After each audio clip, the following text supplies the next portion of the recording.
Ada pertemuan besar yang menjadi sorotan dunia internasional.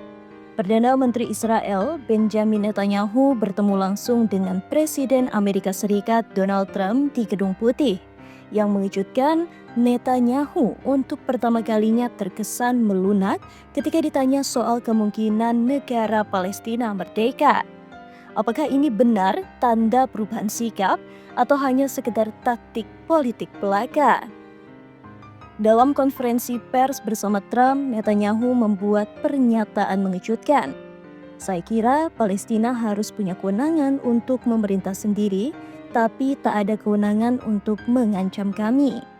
Netanyahu menyiratkan bahwa ia tak menolak total ide Palestina memiliki sistem pemerintahan sendiri.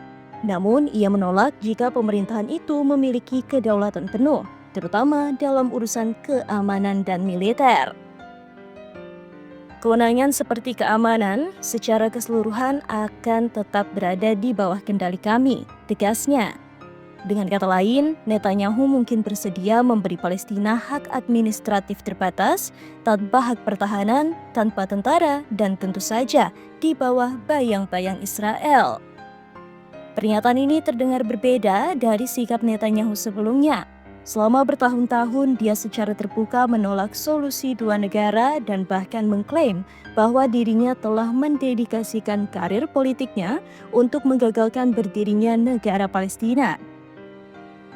Kini, ia terlihat lebih lembut dalam retorika, tapi banyak pihak skeptis menganggap ini hanya strategi kosmetik politik untuk menenangkan tekanan internasional yang kian besar terhadap Israel. Dalam pertemuan itu, Netanyahu dan Trump juga membahas rencana kontroversial soal nasib warga Gaza.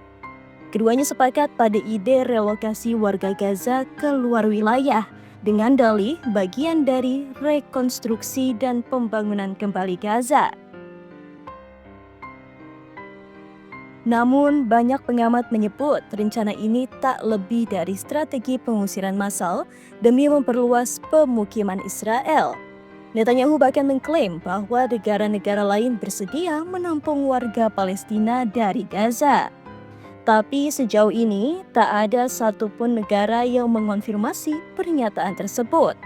Dunia justru mengutuk ide ini sebagai pembersihan etnis terselubung. Sejak agresi militer Israel dimulai pada Oktober 2023, Gaza telah menjadi zona bencana kemanusiaan.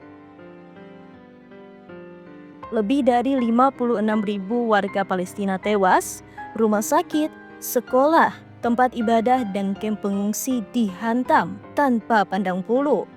Jutaan orang kini kehilangan tempat tinggal. Sementara itu, negosiasi gencatan senjata antara Israel dan Hamas masih terus berlangsung. Tapi menurut laporan Al Jazeera, Netanyahu diam-diam menekan agar perang tetap berlanjut jika syarat-syarat Israel tidak dipenuhi. Jadi, apakah Netanyahu benar-benar melunak soal Palestina merdeka? Jawabannya, belum tentu. Nada suaranya mungkin terdengar lembut, tapi substansi pertanyaannya tetap menegaskan bahwa Israel akan tetap mengendalikan Palestina dari balik layar.